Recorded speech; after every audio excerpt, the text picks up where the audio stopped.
All right, welcome. I feel like I say this every month, but it's hard to believe that a month has gone by already. So welcome to our August meeting. We'll start with a call to order and set our agenda for the meeting. So do I have a motion to set the agenda? So moved.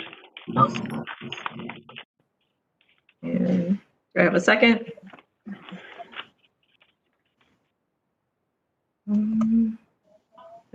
Doug or Sharon? Was it me or Robert who motioned? In any case, I would second if Robert motioned. Okay. All right. And that was Doug. Okay. Okay. And then for our minutes, similarly, can I get a motion to adopt our minutes from, this would be going back to our June meeting.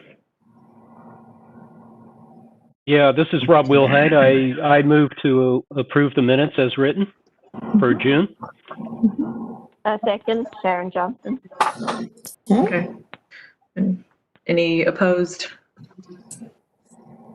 All right. Well, with that, then we can jump into our agenda. So thank you, Adrian, for being here. We're definitely excited to hear what all you have to share. I think this group has been kind of wanting to get into more of this strategic planning effort and just kind of figuring out what direction we should be headed and what we may not be involved in that makes sense for us to to get engaged in. So I think just having that kind of big picture understanding of overall city operations would be a really good place to start. And if you're okay with it, we might jump in with questions as we go. So I guess the stage is yours. Yeah, well, thank you. Thank you for having me. And I don't have a whole lot prepared. I've been more just having a discussion with you to see what you're interested in working on. Obviously, the big issue for us right now is the tree ordinance that you've been working on with the planning department and progress on that. So, and I think she'll give us an update on that later. And that hopefully will go to the planning board and city council this fall for approval. The other we're working on that you've been part of so far is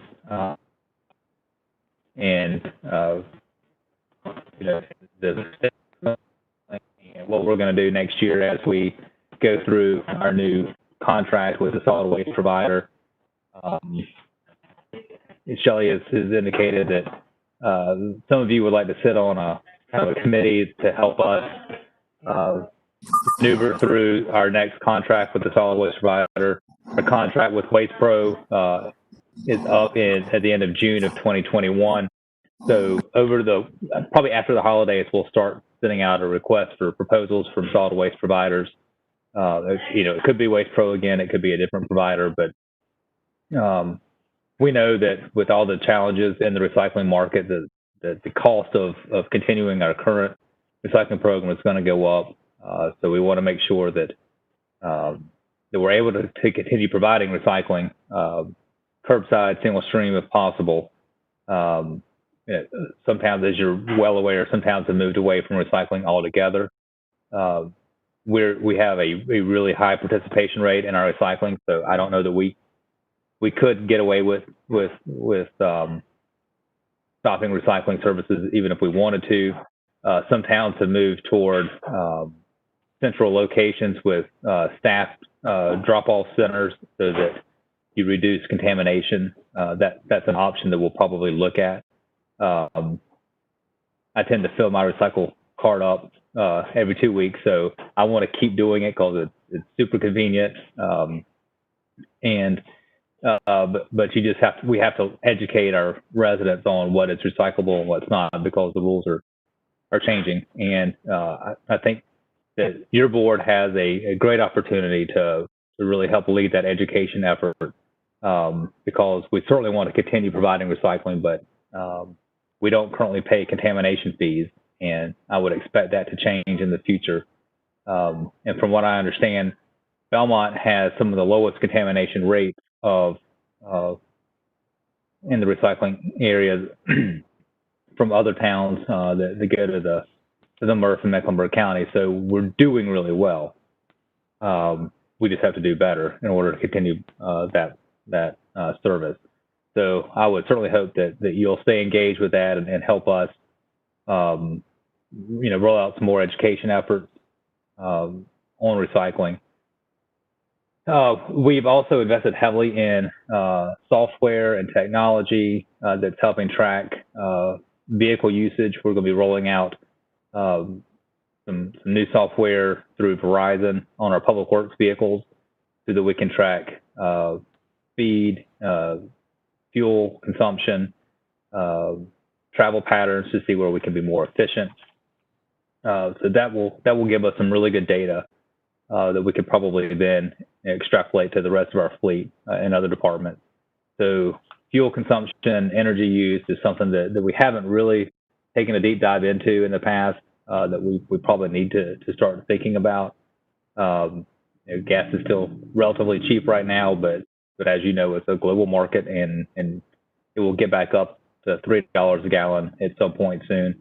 So we need to be cognizant of fuel consumption and energy use. Our IT services coordinator, Seth Norkett, who puts all our IT stuff together, is exploring some various green technologies and software to help us track energy usage and see where we can have our operations be a little bit more environmentally friendly and reduce our footprint. So I would certainly suggest that he join you for a meeting so that I think that's one of the things that y'all are looking at as well. And so we certainly don't want to duplicate efforts and have you both looking at the same things just separately. So if there's a way that the things that he's looking into that may be consistent with what y'all are looking into, it would be good to partner on that. If those are some goals of this board, then certainly Seth can help you with that, and Peyton and Tiffany and Shelley can put you in touch with Seth. So I think that as Belmont grows, our population is changing. Being more environmentally sensitive is going to be more and more important for us. For everything from water consumption to energy use to tree preservation, recycling, being more bike and ped friendly so that we can reduce some of our vehicle trips, particularly short trips.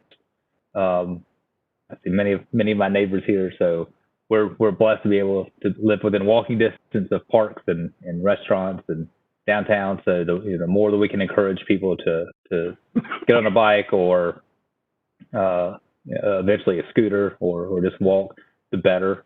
So there's a lot of opportunities to improve on what we're doing. So I appreciate all the thought that y'all put into what you're doing on this board. And your board was started as a tree board 12 years ago as part of our Tree City USA requirements, and you've really grown the scope of this board, and I appreciate your efforts on that. And I think that one thing that probably, as you're developing a plan of what you want to do, we probably should have a joint workshop with the city council to make sure that the items that you want to work on are consistent with the items that they view as important. But I don't want you to do a lot of work on things that may not be on the city council's radar or something the city council may not support, and that would be certainly frustrating for you.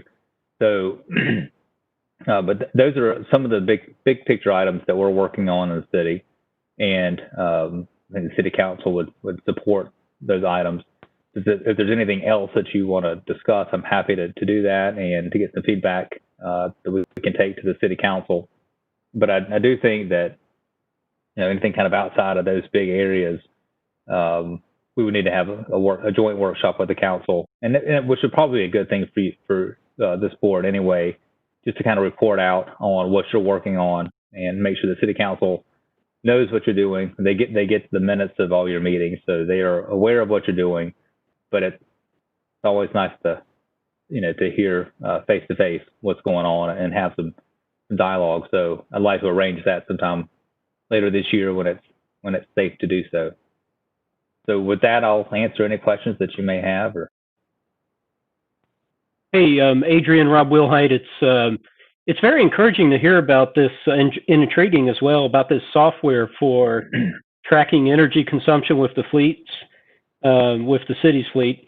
And, you know, one of the things that, besides the energy cost savings, you know, there could be a very good maintenance cost savings as well, because electric vehicles and electric medium-duty trucks and so forth are going to consume, you know, fewer miles in some cases, depending on how far you have to drive them, but also less maintenance costs and time for the maintenance.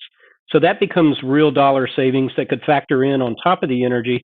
And then there's the qualitative benefits of just the environmental savings, as you recognized, and also the positive public image of the city of Belmont operating an electric fleet. I think we go a very long way with the citizens and encouraging the use of alternative fueled vehicles altogether. So I'm very encouraged to hear about that, and would look forward to learning more about that. Absolutely, and I don't believe we have any electric vehicles in our fleet, but as we turn over our fleet, getting either more fuel efficient vehicles or even adding some electric vehicles, I think would be great. Yep. Particularly for, say, the planning department. You don't need a lot of equipment in your vehicle. You know, at Public Works, you know, carrying a bunch of tools around. So if you're just making trips around town, you know, going from City Hall down all the way to the Botanical Garden and McLean for inspections, or going to North Belmont, there's no reason you can't do that in a really fuel efficient vehicle or an electric vehicle. So that's probably some discussions we need to have for the staff that can do that. Absolutely. And this is totally unrelated to that, but we're working remotely, so that is, you know, saving some fuel. And it looks like Shelley's in the office, but it looks like the rest of us are at home. So that certainly is saving fuel, and working remotely is a lot more environmentally friendly than us all driving to an office building and sitting in a 70-degree office building all day and then driving home. So that's a silver lining in COVID, I guess. Oh, yeah, indeed. Sure. It's a couple of those. Yeah. So a couple of thoughts, and I'm going to pose these as questions that I'd say, you know, maybe ignorant, but I want to get a good understanding of, you know, any past history on discussions in these areas. So, you know, I think the tree ordinance is a huge step in the right direction. And I think, you know, our focus on that is really geared towards the fact that I think one of the bigger environmental issues in Belmont is just the projected growth. So I guess, are there opportunities for us to focus, or are there other groups already doing that, just around you know, more of the transportation issues and planning, potentially, you know, looking at any kind of development incentives or standards, and, you know, kind of building green building practices into those as well? So we've had a long-standing set of plans for active transportation and greenways and bicycle planning and pedestrian planning. We make sure that developments have sidewalks, and then that neighborhoods connect to adjacent neighborhoods, so that you don't all have to go out of your cul-de-sac onto a major road and then back to another cul-de-sac to visit your neighbor. That you have sidewalks and you have streets that connect to each other to form a grid pattern. So we try to be cognizant of that. And then we don't really get into sort of green building practices, but we do, our code does focus on compact walkable development. So even if you have a large piece of property, say you're getting 3 units an acre, instead of having a third of an acre lot, you could have smaller lots that are closer together. So you have less infrastructure, you have, you know, less grading, you have more tree save in an area that probably needs it. So those are the kinds of things that we've been working on the land development side. I mean, homes are getting more not fuel efficient, homes are getting more energy efficient, more water efficient. We see that with our water meters. We noticed that the newer homes are using half as much water as older homes, or even less. So all that is good as standards improve on consumption. But I'm sure there's other things that we can do, and Shelley and her team are working on updating our pedestrian and bicycle plan. Tiffany's working on a couple different greenway projects, and we'll be working on different upgrades or updates to our land development code over the next year or two. So we would certainly welcome your input as a board on that, and maybe again have some joint workshops with the planning board as we start to talk about those different types of items.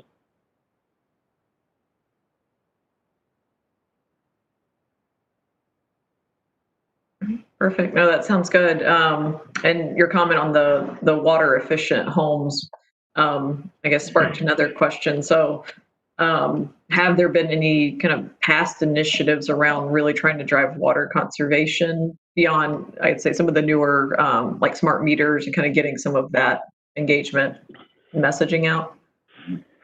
So we do messaging, particularly during drought seasons. You know, and we have guidance from our regional stormwater partnership, as well as state public water supply on ways that you can save water consumption, reduce your water consumption.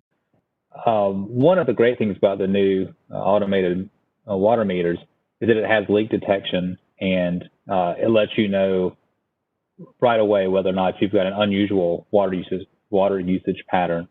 And so folks don't always believe us, but we can pull up your water usage and we can see that, hey, you use 300 gallons of water between midnight and 4 a.m. You know, were you up late? Or, and of course, people will say, no, I was sleeping and I don't have a leak because I don't see water anywhere. Well, that's typically the toilet hanging up. And so we can show exactly when that water is being used.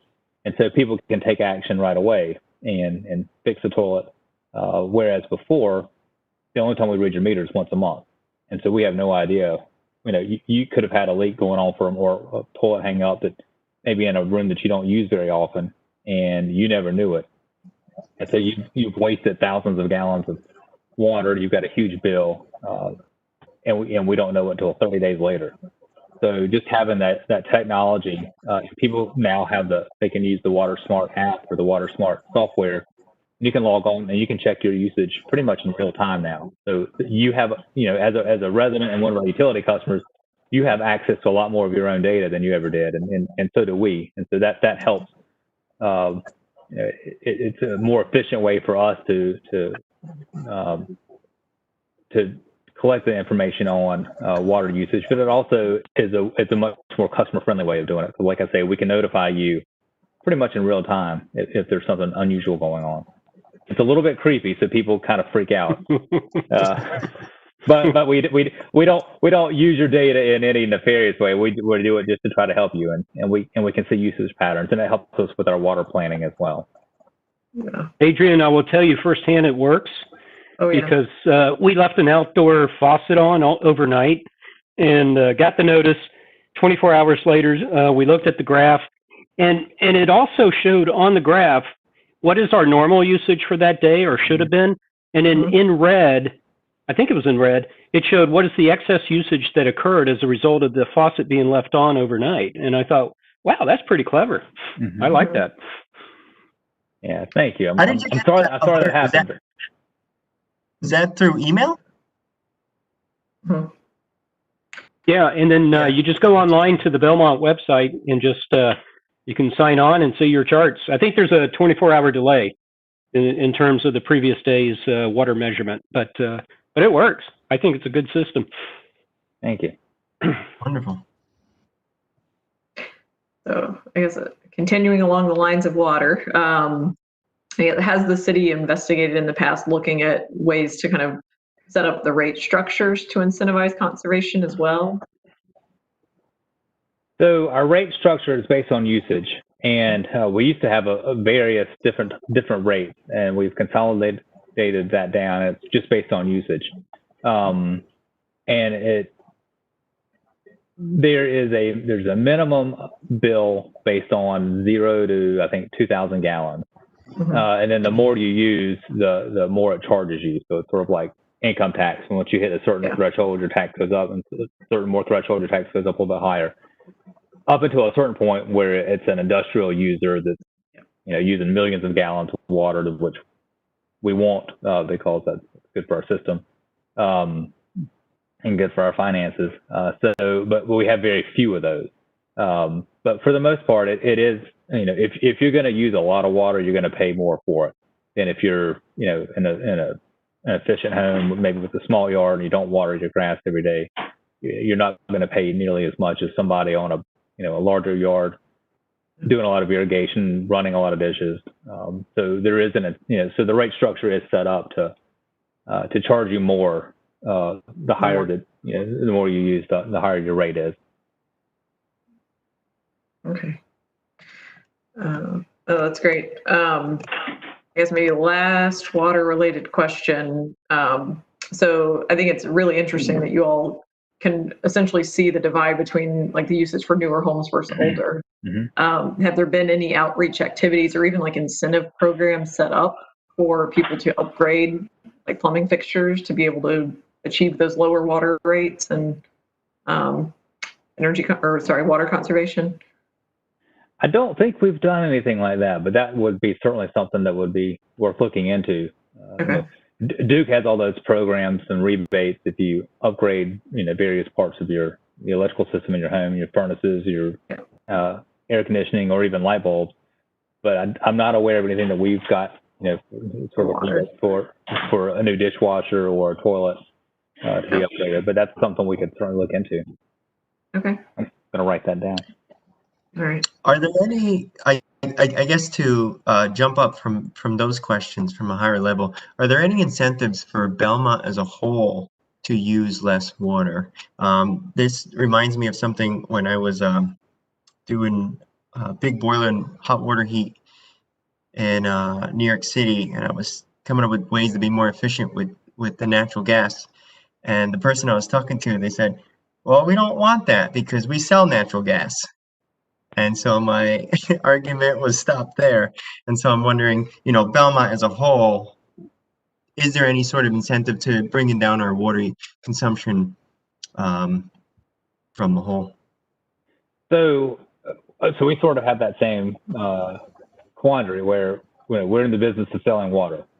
So we want people to buy a lot of water because we get money. But at the same time, we recognize that we are just one user of the Catawba River.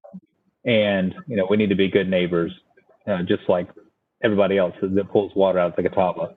And so we're a part of the Catawba Watery program. And there's a whole list of things that we need to do and targets we have for water usage and reclamation. I don't want to speak too much into that because I will get it all wrong. But Chuck Flowers, who's our utility director, who's our representative on that, the lake management program could certainly help you with that information. But I mean, we're a small part of one of the fastest growing regions in the country, and so we have a limited water supply. Right now, things are good in terms of water, but for those of you that were here in 2007 and then probably around 2010, 11, the Catawba River was kind of it was dry. It was very narrow. The shoreline had grass growing probably 30 feet into the river, and then the grass died because it even got too dry. So, we all recognize that the Catawba River is a valuable resource, but it's not immune to stresses. And so, if we're going to be a part of a fast-growing region, and obviously we all want economic growth, we've got to figure out a way to do it without endangering our water resources and our other natural resources. Thanks. That's perfect. So I think, in looking at any type of water conservation initiatives for us, the benefit to the city or the selling point is really going to be on properly managing that for the projected growth so that Absolutely. we can continue to grow. Yeah. Okay. Hey, Adrian, I don't have a water question. This one's related to the waste contract. It sounds like there's an upward trend in terms of recycling costs, and I'm not sure what is the standard terms of a waste and recycling contract that the city is interested in pursuing, because if costs are continuing to increase, would it be better to have a longer term contract to lock in some of those prices today? Or is it not that simple? Is it more complex to think about it beyond those economics? No, sure. Good question. So we are currently in a 5-year contract with Waste Pro, and it is our second 5-year contract with them. And we were very lucky that we locked in at a really good time in the solid waste market 4.5 years ago. We're paying, I think, it's like $2.61 per household for recycling per month and no contamination charges. That's about half what most places are paying for recycling. So we locked in, and Waste Pro came to us a year or two ago when China stopped accepting, I guess a year ago, when China stopped accepting recycling from the U.S. And their costs went through the roof, and they wanted to pass that on to us. But fortunately, we had a contract. We were locked in. We could have chosen to pay them more, but we didn't have any legal obligation to do that. So we've been really lucky with this last contract. They do yard waste collection and leaf collection at probably a lower cost than what it actually costs them to perform those services. And so I would expect all of that to change when we get a new contract, whether it's with Waste Pro or a different provider, because the market will reset. And we'll certainly send out requests for proposals and try to get competitive bids from different firms. But we have to start laying the groundwork, and the city council talked about it at the last meeting, that the price of solid waste services is going to go up, just because these 2015 prices are not going to last much longer. And so that's why we have to be really careful with recycling, so that we don't get hit with contamination fees. That'll just kill our solid waste budget. I have to believe that if they're serving the commercial and industrial markets, that those costs have actually gone down for them, while residential may have gone up in the near term during the pandemic and stay-at-home orders. And so, that maybe there is some relief for them. Maybe some of that will eventually be seen in a future bid.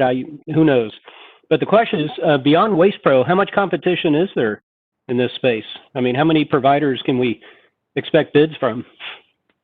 There have been a lot of new companies enter the Charlotte market. So I'm expecting to get some pretty good interest. We have we're right around 600 customers for both residential and commercial. So we're still small in the Charlotte market, but we're big enough to get attention from other providers, and we're growing. I mean, Shelley can tell you about some of the projects that she and her team are working on, and so we've been growing 3-4% a year. That's been up to about 6% in the last year or two.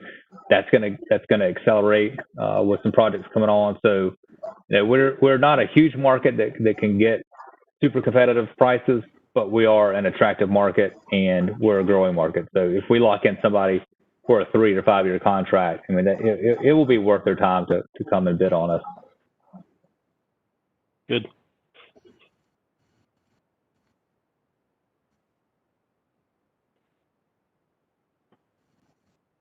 Hey, Adria, one last question. One thing that I see in my work around North America and certainly overseas to a greater extent is a number of cities of multiple sizes are committing to some type of environmental sustainability goals. Has that ever come up in conversation at City Council or in the planning board or other committees within the city of Belmont?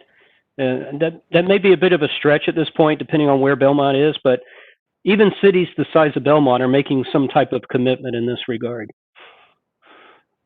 I'm not aware that we've had that kind of intentional discussion of trying to hit certain levels and of things that we can measure so that we can then be certified by some of the organizations. I think through our land development practices, and people don't always like to have houses close together, close to the street, sidewalks, and walkability. Some people like to have the more spread out suburban style. But that kind of development is, it is more environmentally friendly. So we've been working on things like that, things like I mentioned about our water usage and just gathering data so that if the council wants to set some goals and benchmarks, that we'll have the data to say that what's realistic or not. And I think it's probably going to take folks like you to kind of push us to go after some of those certifications and some of those goals, and to get that on the radar. I mean, so the city council, I mean, they get hit with everything. And so, to get on the council's radar and to kind of make it into our 5-year plan, it's going to take more than just staff coming up and saying this is something we need to be looking at. So I would encourage you to stay engaged with that. And if you've got some programs out there that you think Belmont would be competitive, and you see what other similar sized towns or similar regions around the country, around the world are doing, let us know. We certainly will appreciate your help and your input on that. Okay. And you've got a great planning department to work with, and so these ladies are sharp and eager, and they'll make it happen. Good deal. And Shelley's always wanted me to put more work on them, so.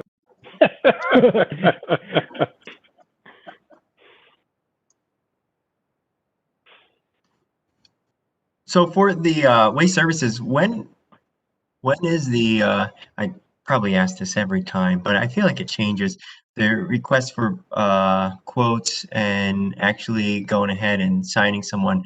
What's the schedule like that for? Or what's the schedule? So the last time we did it, we did this in February, and then had kind of a March decision point, so that the provider could then have 3 months to roll out, a new program, order the carts, deliver the carts, learn our city, all that. So there's just a kind of an onboarding process. So I would envision over the holidays, we would, if you want to be involved with that, we would have some meetings probably late November, early December, before the holiday break, just to kind of, set some goals of what we want to see. And then we would write that RFP over the holidays and send that out probably in late January, and try to have a decision from the council by March. So, Doug, at a previous meeting, your board offered up both Jennifer and Robert to tag team as the liaison on the steering committee for the RFP for that contract. Happy to do so. Mm-hmm. Good people doing that. Good. Welcome your input too, Doug. So. Yes, of course. Yeah. Everyone's input. From our previous meetings, I heard that the documentation is pretty lengthy. So yeah, please feel free to use me. Thank you. And then switching gears a little bit from those, I'm curious, Adrian, you're here right now and you're giving us all this good information. One little piece that I'd like to dig a little further on is any sort of challenges or goals or things that you hear about that you'd like us to put some effort in to. I know that, we're looking to push towards a couple initiatives, and wondering, are there any priorities that you can think of right now that we should have on our radar to help you out? I mean, our top priority really right now is recycling and educating people about what is recyclable, what's not, and how to do it responsibly. I mean, so that's a top priority, because that's sort of, in our world, that alarm bells are going off. I don't know what recycling is going to look like next year, and so that's going to be just a critical piece of this next 5-year contract. And after that, probably energy usage. We're lucky that we live in a relatively low-cost energy area, but that's not going to last forever. So, for example, the new CityWorks building where we're going in, crossing the Kevin Lofton Riverfront Park, we have energy efficient lighting, and we replace some really old lights in the warehouse with new LEDs that are, a fraction of the size of the old light, and they use a fraction of the energy, but it's just as bright, if not brighter. So for making those small changes for us is going to help. But, having us do that citywide or as a city organization in all our departments is going to be important, and we can model good behavior for other companies in other areas around our community. As we get more data on that, then we can set some targets and show whether we're meeting them or not. But those are things, because those are going to improve our environmental footprint, but also reduce our costs long term. So those are the kinds of things that I'm interested in, as somebody that's got to write the city budget. If we can reduce our water costs, or sewer costs, or energy costs, that's always good. And that certainly benefits y'all. Yeah, that makes sense. And we received some metrics for our, I guess, recycling contamination, and seemed really good for Belmont, that we're doing well. But I guess whenever you have some sort of goal to make something better, it's nice to know where are we starting, and then what we're going to do to change it, and then what's our goal. And so as we take priority one, recycling, I think COVID slowed everything down, even, our board, with kind of pushing out some education on what it means to be a good recycler, and what it means to your neighbors, and to your town and your county and your state. But also to start with metrics, and maybe, Robert, I could borrow your brain on this, on how to get those for our community, and then develop some initiatives to bring down energy usage. I mean, there's a ton of ways to do it, but just to have a starting point and then a goal, I think, is a nice way to go about it. Absolutely, yeah. I would certainly welcome your help on that. Yeah, and I'd have to believe too, Doug and Adrian, is Duke Energy would have a vested interest in this conversation, right? And bringing them into the discussion around programs that they could provide not only to the city itself in terms of incentives, but also to the residents. Residents, I agree. Yep. Yeah. I happen to live in a part of Belmont that is not served by Duke Energy, I have to say, though. Rutherford, yeah. Rutherford, yes.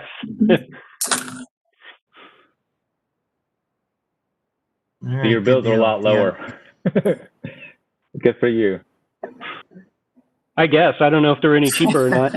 Yeah. I did meet with the general manager of Rutherford recently and got to know him, so just in case I need to call him one day. Good. And both Duke and Rutherford are switching out to more energy efficient street lights. So you may have seen those around town. Good. Just kind of the flat street lights. They're LED. They provide a ton of light, but it's a lot less energy usage.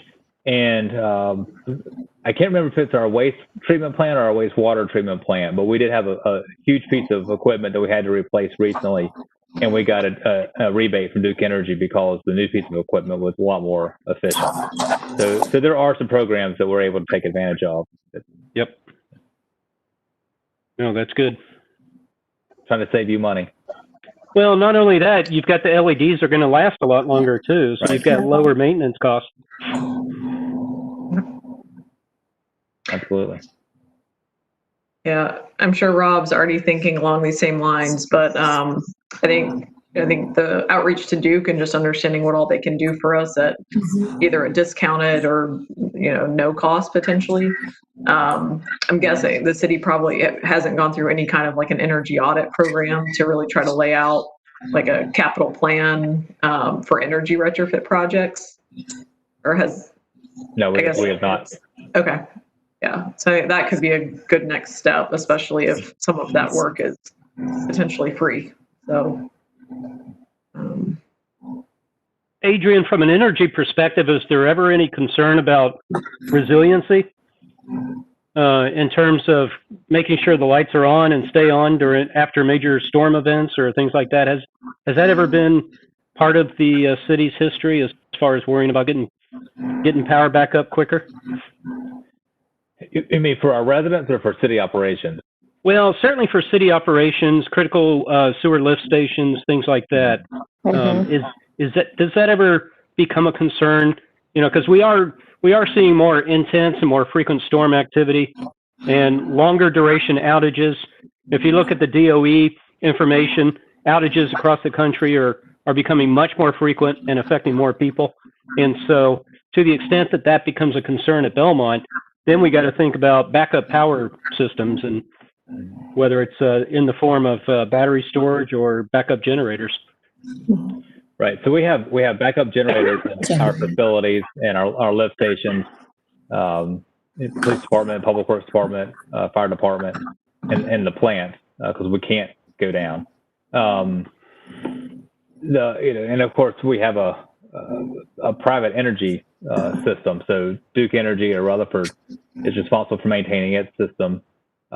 When I moved here back in 2007 in Eagle Park, our power went out all the time, and we traced it back to squirrels getting into the substation off of Park Street. And so they were like, okay, so you're serving hundreds of people, and a squirrel gets in the system, and the poor little squirrel gets fried, but we all lose power. And it was always one of those 95-degree days. So Duke has invested in its system, and just anecdotally, we don't have as many outages as we used to. And part of that is them trimming their the trees around the power lines, which is necessary, but it's all a very emotional issue. Sure. You have to trim back mature trees.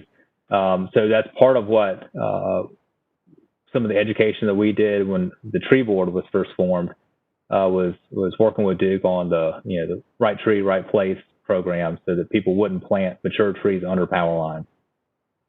So there are some things that you can do to kind of help with that, but certainly the backup resiliency for the power system is important, because we don't want people to be without power, particularly in the really hot months in summer or the really cold months. That's not good for their health.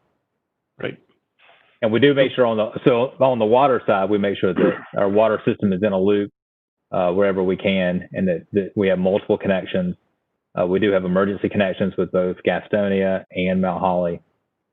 In case there were a major water line break, we don't want people to be without water. So we're thinking about it on that side as well. Okay, great.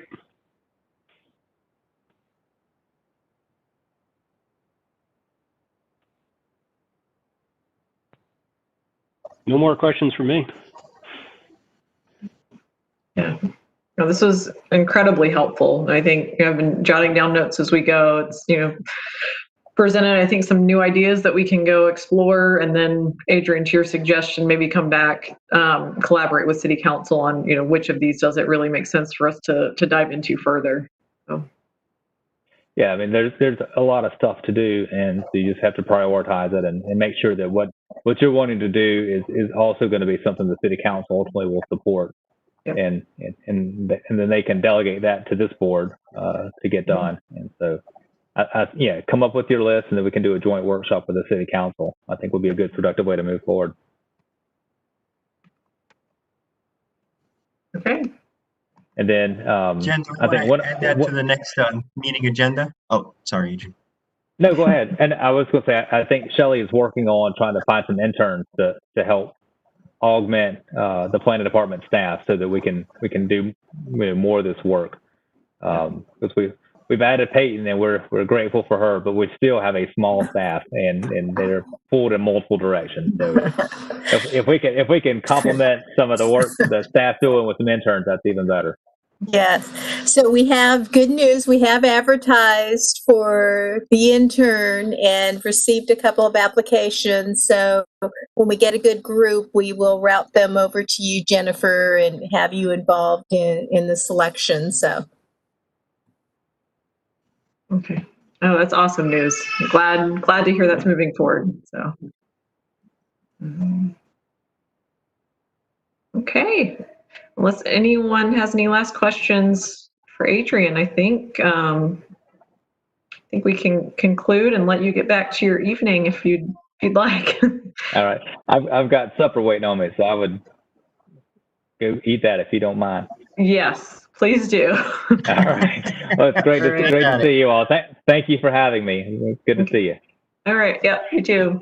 All right. Thanks. Bye. Okay. All right.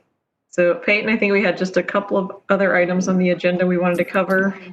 Yeah. So my mouse is frozen here. I think next we have just a quick little update on the tree education component, and then Shelley's going to discuss the tree education or the tree ordinance grant update on that. So I'm going to just share my screen here. This is really quick. Okay, so just a little update on where we are with the tree education project. Here's a kind of a draft we're working on, still in the works of the tag itself. I'm working with Jamie Campbell on the design, so we should have that fairly soon. I know that they're within the rebranding that the city's doing, the ESB will have a new logo, so we're gonna hopefully be able to get that on this sign. She said she should have it within the next few weeks, so kind of waiting on that on hold a little bit until we can get that on the sign. So we have a list of our tree locations now. We're going to try to target parks, fields, trails that are around the city, Main Street and East Catawba Street. And we are working on, we're going to try to coordinate with the schools to put some signs on the schools as well. Initially, we had talked about trying to go to a school with like a class and having a little day with them to hang a tag. So I think that's kind of in the works as well. But with all the COVID and everything, that's a little bit on the back burner right now. But we're still gonna maybe try to just at least put some tags up at the schools as well. So our webpage is kind of looking the same as it was. I gave an update at the last planning board meeting. So it hasn't really changed much. So we still have kind of a video and the background, your own benefit calculator, tree benefits, a map, an interactive map of where the tree tags are, and some resources that have just a lot of helpful information about trees and planting and tree care. We also have a list and social media plan for things once this starts up. Once the tags get up and everything, we have a list ready for social media. I kind of put an example there of just what a little post would look like, so we can try to spread awareness that way. And we're in the works of working with Angela Street. She does a lot of work for the Main Street board and everything. And so we're going to try to get this on the Belmont Go app in the form of a scavenger hunt. So Tiffany's kind of working on a map that would best work for kind of how to do this in an organized way. So I think that will be really cool to get that on the Belmont Go app. And she's also going to assist us in an education video that is going to go on our website as well. So that's in the works too. And our targeted completion date is still September. So I think we're kind of looking good on that. Should be able to get things wrapped up fairly soon, end of August, September. So that's where we are on the tree education component of the grant. Does anyone have any questions?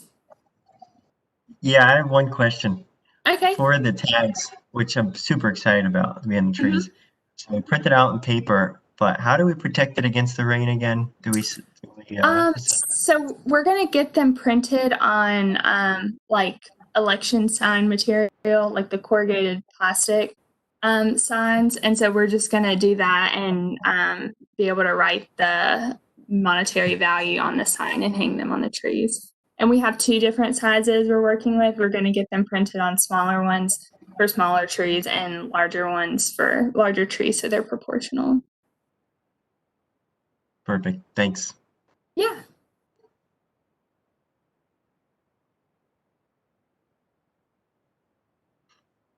Okay. So nothing else on that. I think we're good. The next thing on the agenda, yes, is Shelley. Shelley, you're muted.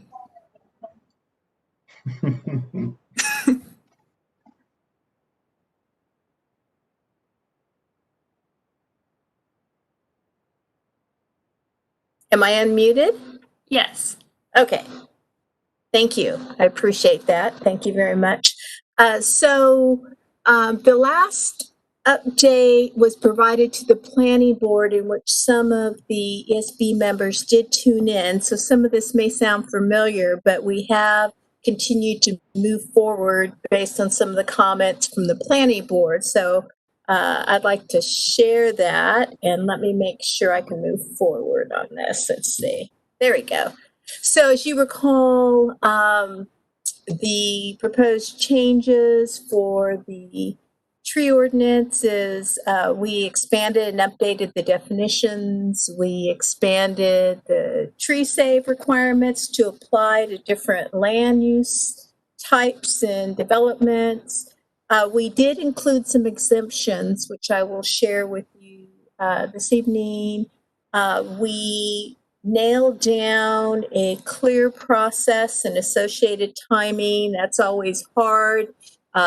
In an ordinance, our last ordinance had a bunch of requirements, but didn't really have a solid process in the timing of when things were due. And then we wanted to clarify some landscape requirements. So with regard to definitions, we did rearrange the chapter and move the definitions to the front, and added definition to support new requirements and language. And we expanded definitions to clarify and bring information up to current professional standards. With regard to tree save requirements, so our current ordinance really only had required tree save for single-family detached developments, low density, 3 dwelling units or less. It did have some language in there for single-family developments that with a little higher density, but it really didn't.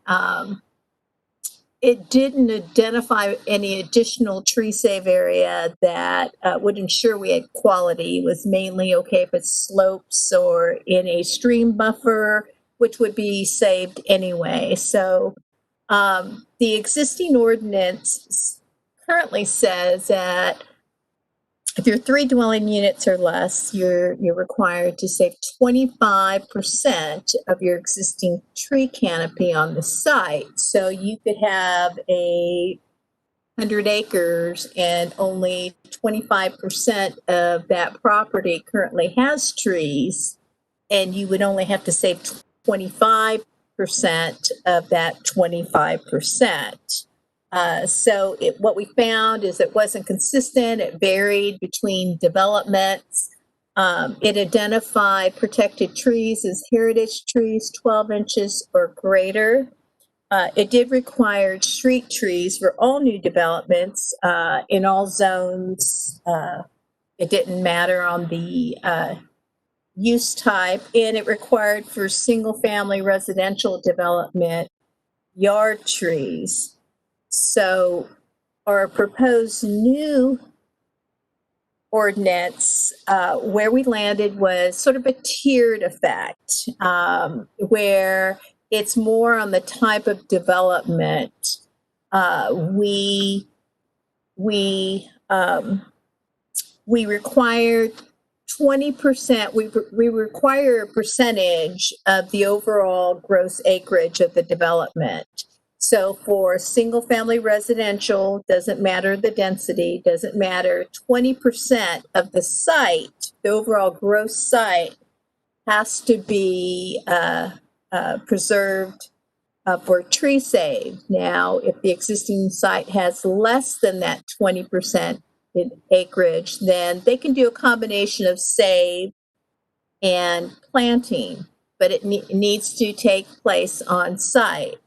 For multifamily, T&D would be something like Eagle Park, a very compact mixed building types, residential or mixed use. It's 15% because, again, that tends to be a more compact and urban type of development. 15% of the gross acres that we want to focus primarily on site. However, there is a provision for off-site. There's a maximum percentage. So you cannot take all that 15% and take care of it off-site. It would need to, it could be all on-site or no more than 50% off-site.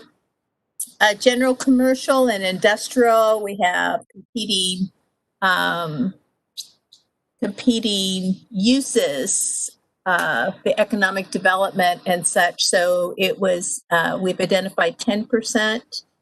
On-site primarily, off-site is allowed. Most of our commercial sites tend to already be disturbed or for redevelopment. So we thought that 10% was pretty fair. And then historic downtown in the Main Street area, as you can see from our historic downtown, most of the tree canopy is already gone. They're very small lots. We make up for tree canopy in our historic areas with street trees, which are required no matter what. However, we still apply to 5% of the gross acres to be a tree save. So if there is tree save or trees on the property, we can try to maintain those, but they are allowed to do off-site mitigation. So they could do it, I just see a typo there. They could do it in the form of street trees or planting in our parks. So there is a way to mitigate that. So Yeah, things Shelley, that are, Shelley, yes, question. yes. Sorry for the silly question. Off-site allowed, you went over that just a little bit now, but that Yes. means that they're required to do some off-site tree saving activity? Okay, so the way it works is our first goal is always to retain their full percentage on site. But if they don't have it, they do have an option of either trying to plant. So say they only have, I'm going to take general commercial 10%. Well, the site in acreage is only 5% of existing tree canopy. So they can retain that 5%. They can replant the other 5% on site. So it'd all be on site, some new planting, some tree save, or they can retain the 5% and a maximum of the other 5% off site. So they could do that in our parks or other locations. So yes. I got you. So it would be on their dime to go It's ahead on and their dime, plant. 100%. They have to show how they're going to comply with that percentage. Again, our goal is always on site. On site could mean they're preserving what they have. If they're short, they can plant to make up that full percentage on site. No more than 50% of it can actually be off site. So we don't have a development saying, oh no, I want to wipe out all the trees and I'll do everything off site. Every last tree. Yeah. Right. Okay. Yeah, that makes Okay. sense. Thank you for that. Yeah, that makes sense. Okay, so let's see if I can. Oh. Okay, so this is a really nice change that this ordinance will do is we really didn't have a good mechanism for ensuring that we were getting quality trees. So what we were finding is a lot of the tree save areas were a lot of scrub trees or they weren't in the best of health. So although we were getting 25%, they weren't necessarily all in good condition or species of trees that you'd really want to maintain. So we now divide our protected trees in 3 categories of protected. Now, it was prior to the last meeting 12 inches or greater, but based on the conversation, we lowered it to 10 inches in diameter. So anything greater than 10 inches needs to be inventoried, the species need to be identified, and the health needs to be classified. So we know that if someone says, I have 5 10-inch oaks on this property, are they in good condition and worthy of being saved? So that's something that's been really enhanced in this draft. Then what we did to incentivize people saving the 24-inch and the 36-inch diameter trees, we've actually allowed like a multiplier. So if you have a 24-inch diameter tree and it's in good health, you would get the credit 1 to 1.5, and that's based on an area that applies towards that percentage. So heritage trees, 36 inches, that's actually, you get double credit. So every one tree you save, you get double credit for the area of the critical root zone that applies to the acreage you need. So our hope is that people will save the larger trees in good health and able to qualify for whatever percentage they need. So that is something new that was missing in the last ordinance. Then we've really tried to identify process and timing. So the way the process and timing works is there's a 3-step process. When a plan initially is proposed, we call it a sketch plan. The tree inventory is required. That's where they'll identify all trees 10 inches in diameter or greater on their site. They'll identify the species of each of those trees as well as its health condition.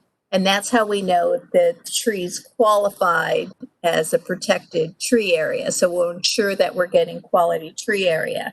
That will help us in evaluating the design of the development as well. If there's a good stand of healthy, mature trees in a particular area that shows up on the inventory, we can better negotiate the design to help save them. So the first step is the tree inventory.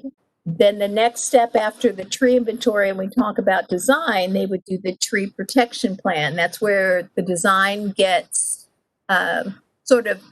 confirmed in a schematic plan, or if it's a by right development, the construction plan. So that will nail down what we're really protecting and pretty much lock in their design. And then next is the tree planting plan. So I shared with you, there may be examples where they're going to do all of the tree save on site, but they only have 5% of the 10% they need. So they need to show us, besides the tree save area, where they're going to make up that other 5% they owe us. And that would be done in a tree planting plan. Again, they have to identify the species. There's going to be a minimum caliper that needs to be planted, and we'll make sure we get a good mix of diversity in trees, both hardwoods and evergreen. So that's something, again, that was missing. Other highlights of the plan, we did include an exemption. So what we really evaluated as staff is existing individual property owners are really exempt from the tree ordinance as written, and that's common in most tree ordinances. But there are times, the way this ordinance was originally written, if you as a property owner wanted to do an addition on your house and you had, say, your back 30 feet wooded, you would have to go through this whole process. You would have to do a tree inventory and so forth. So we really looked at uses that are minimal and have minimal impacts, and we wrote an exemption. So an exempt subdivision, the most somebody would get out of an exempt, first of all, the state identifies what types of subdivisions are exempt, and they are typically very small, no more than a maximum of 3 lots that can be created. So the way the state wrote exempt subdivisions, we only get to see them to ensure that they meet like our minimum lot width. We can't require anything from them, so we thought it was appropriate that they be exempt. Change in uses, individual residential additions or upfits, that's all internal. non-residential expansions less than 25% of the existing footprint. So that would be consistent with other sections of our ordinance, such as non-conforming. When people do, when non-residential development, you would propose additions greater than 25% of their existing site, it starts kicking in other requirements. So we're just sort of trying to be consistent with other sections of our ordinance. Residential infill and any state law exemption. There are state law exemptions that supersede our local ordinance with regard to timbering and so forth. So we have to follow those laws. Now, it doesn't mean that any of these developments would not be exempt from our landscape requirements, such as I'm going to build an individual single-family home where you're still going to give us a yard tree or put trees in the parking lot of an expansion or commercial development. So we will maintain all of our landscape requirements, but there's just a handful of proposed exemptions that would be consistent with other chapters. With regard to our landscaping section, so we're still working through a couple, but we really need to clarify requirements with regard to buffers and landscaping, and we're still working through some of those. We really focused on adjusting required yard tree regulations. So what we found is in black and white, many times with great intentions, you write an ordinance, but once you start applying it and then give trees a couple of years to grow, we start seeing conflicts. We're planting, our ordinance says you had to have a large street tree, like an oak, and then a large yard tree, yet your front yard setback is only 15 feet. So given over time, you have these two huge trees that grow into each other. They're too close to the house and so forth. So we spent a lot of time on this section to avoid sort of what you're seeing in this picture. You know, they're too large of trees, too close to the building. There's utility lines, and you could use smaller canopy trees and get that same effect with a nice canopy over the sidewalk. So we did take our time working with our consultant to try to get this section right, where we focus on the right tree size and type in the right space and location. And then something that we really needed to work on was clarification of maintenance responsibilities. We have many, as you know, we have a lot of development going on, requirements for street trees. Well, who's going to maintain those trees? You know, is it the responsibility of the HOA or the city? And so we clarified those requirements in this draft. So we are still fine-tuning the draft. I talked with our consultant today. The next steps are we have a public engagement webinar on the 19th at 6 p.m. And I believe I sent everybody the invitation to it. There will be the ability to type in questions or text questions, and at the end of the webinar, we will try to answer them.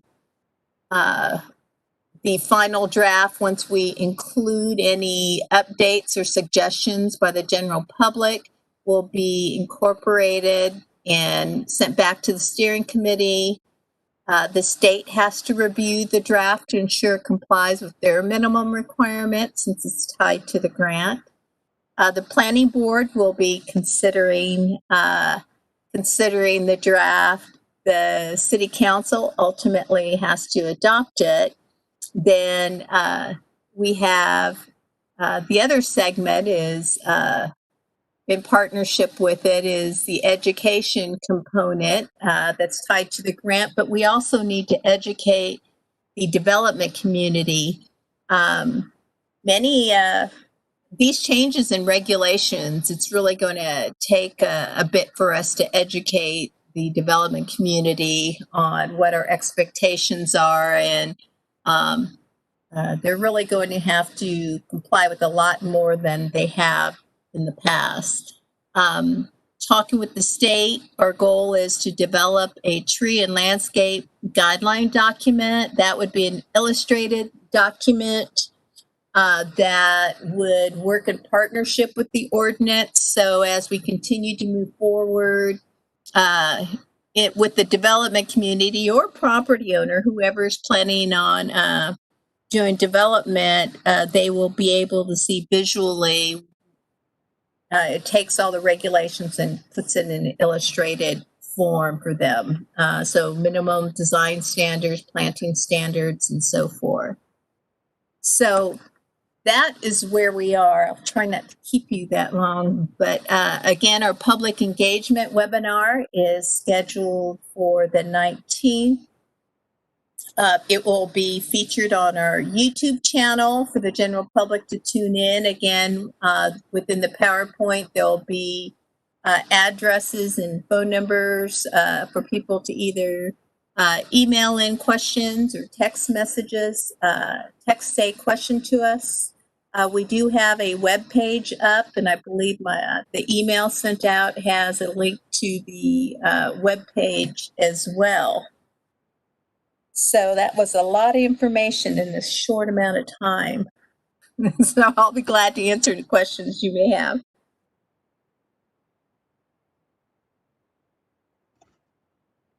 No? That was good, Kelly. That was a lot of information. So I'm pretty new in Belmont. This this new ordinance that we have now and the ordinance that we had in place before. So what we're saying is like a developer like the one behind Harris Teeter, where there was a lot of trees taken out for those houses. They had to follow an ordinance that was in place during that time. So they had to replant trees elsewhere, or okay, so if you want to, if you're talking about Laurel Walk, which is the townhomes right behind Harris Teeter, that project was approved at least 10 years ago prior to a tree ordinance. It just, yes, so it was vested before the city adopted its first tree ordinance. So what you're seeing is how the development occurred with no tree regulations. The only regulations that we were able to apply, we couldn't apply the tree save, but we did apply the street tree requirements along the proposed streets, sidewalk, other requirements. But as far as a required tree save, that did not have to comply. Now, the development that's occurring behind what we call Laurel Walk is Town Square. It did have to comply with our old ordinance, and it was quite shocking, and it was used as an example of what we didn't want our new ordinance to do, because they just went through there and the whole front was cleared. Now, they have a lot of tree save, but it's on the back end because that property goes all the way to R.L. Stowe, but it's in the steeper portion of the property. So we use some of the developments that are underway or have occurred as good and bad examples of what we did want or didn't want. And we actually we took our consultants out with, there was only a couple of steering committee members and staff, and we went and looked at some of the developments to ensure that something didn't happen again, or showed them something that we did like how it turned out. Understood. Okay. Yeah, thank you for that. Good explanation.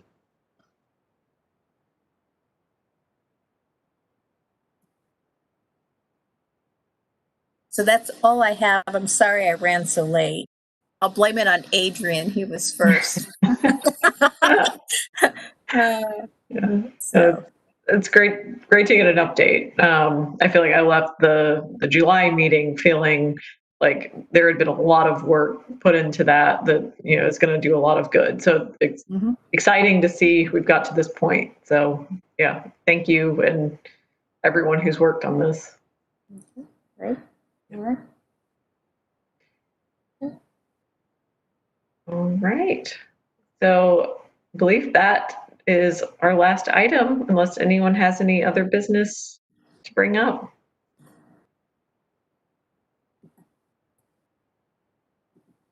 Okay.